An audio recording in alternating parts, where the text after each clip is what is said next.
لے کر ناس کے سین تک قرآن کریم کو یاد کرنے کی خاطر کتنی مرتبہ اس کو پڑھنا پڑتا ہے؟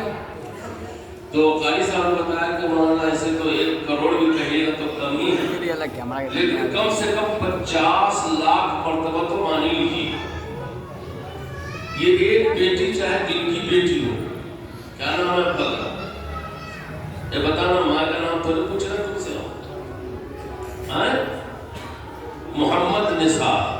محمد نثار صاحب اور ان کی اہلیہ پتہ نہیں کون سی نیکی کیا، پتہ نہیں کون سی نیکی کیا، کتنا پاکیزہ اس کی ماں نے اس کو دودھ پلایا ہے، اور کون سی نیکی ہے جو اللہ نے قبول کر لیا ہے کہ اس بیٹی کو بھی لوح محفوظ کا حصہ بنا دیا ہے، اس بیٹی کو بھی لوح محفوظ کا حصہ بنا دیا ہے۔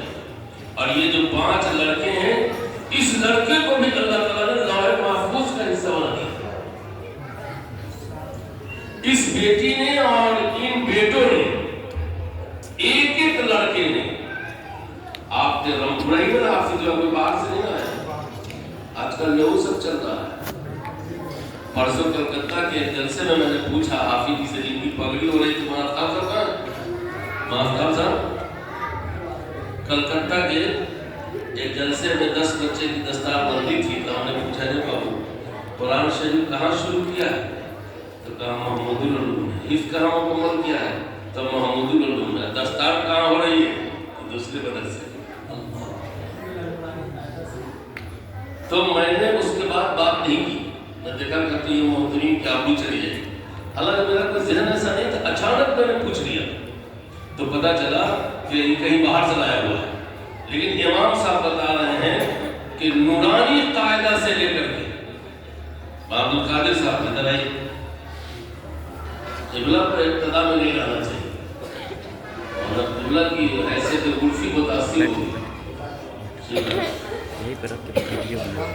آپ کے نام صاحب کیا نام ہونا؟ کہاں گئے؟ ململ کر رہے ہیں؟ ماشاءاللہ۔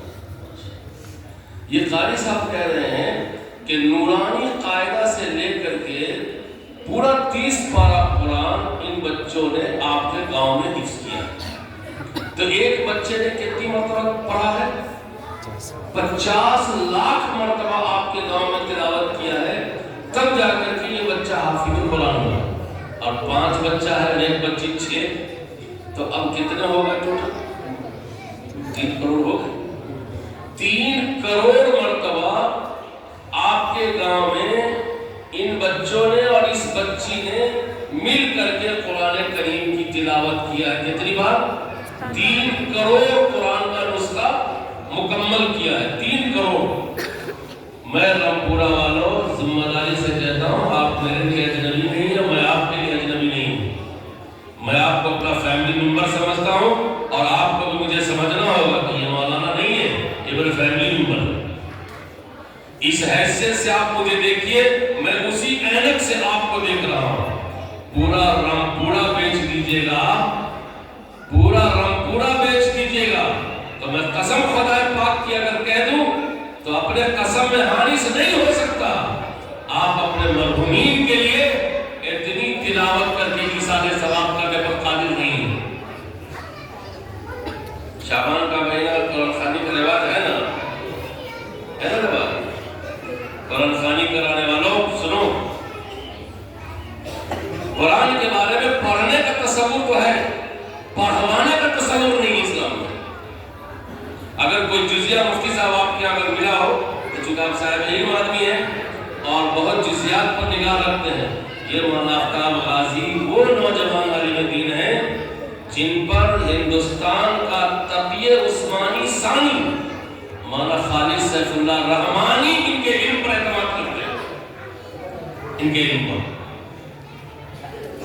آپ ہلکے میں لے رہے ہیں کہ مولی صاحب آگ رہے نوجوان دیا پتا، ہندوستان کا تقی عثمانی ان کے علم پر اعتماد کرتے، استاد ہیں ان پر۔ قرآن کے سلسلے میں جو میں نے پڑھا ہے، اور نبی رحمت کے زمانے سے لے کر کے بات تک، بہت بات تک جو قرآن کے حوالے سے مسئلہ ہے وہ یہی ہے کہ پڑھنے کا معاملہ ہے، پڑھوانے کا نہیں ہے جنت کے مزدور رکھ کے کرائے پر، کہ جنت کے مرور رکھوانا اور جنت کے قرآن پڑھوانا۔ یہ جو حالات پیدا ہوئے ہمارے ملک میں اس لیے ہوئے کہ قرآن پڑھنے والے کی تعداد کم ہے، یعنی جانتے نہیں قرآن پڑھنا۔ اب نہیں جانتے تو بیچارہ کیسے اپنا کام پٹائے؟ امام صاحب کو پکڑ لیا کہ ذرا 500 بچہ بھیج دیں، 500 بچہ بھیج دیں۔ قلم خانی کرانے والوں پورا بیچ بھی دیجیے گا، مسجد بھی بیچ دیجیے گا، تو بھی آپ کتنی قرآن خانی کرا کر کے اپنے اماں کو ایصال ثواب نہیں کر سکتے، اپنے ابا کو نہیں کر سکتے۔ لیکن قاری عقیل صاحب سے اگر آپ نے رابطہ کر لیا اور قاری صاحب سے کہا قاری صاحب ایک بچہ جو آپ کا حفظ کرتا ہے اس کو ماہانہ خرچہ کتنا ہے؟ تو قاری صاحب نے کہا زیادہ نہیں ہے، 1500 روپیہ۔ تو کہا ایسا کیجئے ایک بچہ کو ہم گود لے لیتے ہیں، ہر مہینہ 1500 روپیہ دیں گے، 3 سال میں یہ بچہ حافظ قرآن ہوگا، 50 لاکھ قرآن کریم کی تلاوت کا ثواب ابا کو امی کو پہنچ جائے گا۔ کتنی مرتبہ پہنچ جائے گا؟ 50 لاکھ۔ اگر یہ میری بات آپ کی میموری میں آتی ہے اور آپ کو سمجھ میں آتی ہے تو آج ہی سے بکنگ کرانا چاہیے قاری صاحب سے کہ عید کے بعد جو بچے ہمارے یہاں داخل ہوں گے ایک بھی بچہ باہر نہیں جائے گا، باہر کا نہیں کہے گا میرے گاؤں کے لوگ گود لے لیں گے اور میرے مرحومین کو اس کا ثواب پہنچتا رہے گا۔ کریں گے ایسا؟ ہم پورا والے لائن کریں گے؟ آپ نہیں پڑھ سکتے اتنا جتنا اس بچے نے قرآن پڑھا، 50 لاکھ۔ اور جس گاؤں میں اتنی مرتبہ قرآن کی تلاوت ہوگی اس گاؤں کا رشتہ اللہ کی ذات سے بے انتہا ہوگا۔ وہ کیسے ہوگا؟ شیخ عبدالعزیز دباغ رحمۃ اللہ علیہ بڑے عارف گزرے ہیں، انہوں نے فرمایا کہ جب کوئی آدمی قرآن کریم پڑھتا ہے تو میں سمجھ جاتا ہوں، پہچان جاتا ہوں کہ یہ قرآن پڑھ رہا ہے۔ حضرت سے پوچھا گیا کہ آپ حافظ قرآن نہیں ہیں، کیسے آپ سمجھ جاتے ہیں کہ یہ قرآن پڑھ رہا ہے؟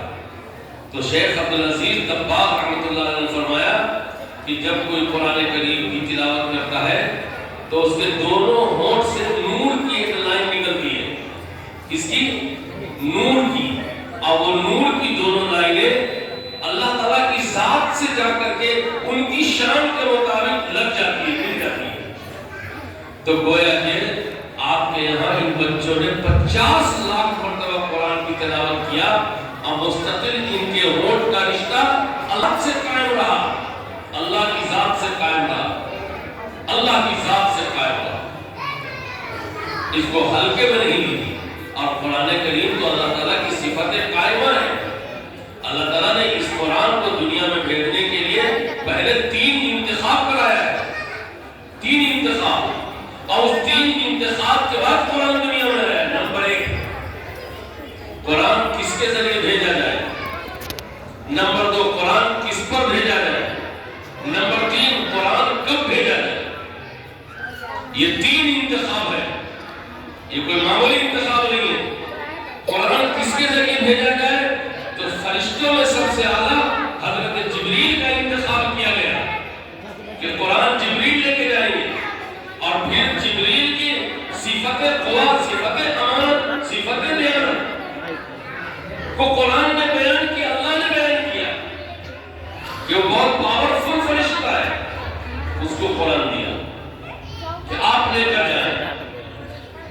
کس پر لے کر جائیں تو اس کے لیے اول اور آخری نبی رحمت صلی اللہ علیہ وسلم کا انتخاب عمل میں آیا۔ یہ موسیٰ کو نہیں دیا گیا، عیسیٰ کو نہیں دیا گیا، سب سے اول، سب سے افضل، سب سے اعلیٰ، آخری اور دائمی پیغمبر، دائمی ریگولر نبی حضرت محمد صلی اللہ علیہ وسلم پر نازل کیا۔ اور کب نازل کیا گیا؟ شعبان میں نہیں، رجب میں نہیں، ربیع الاول میں نہیں، بلکہ رمضان میں نازل کیا گیا۔ ایک حدیث میں مفتی مبین صاحب نبی رحمت صلی اللہ علیہ وسلم نے ارشاد فرمایا کہ لوگوں یہ مت کہو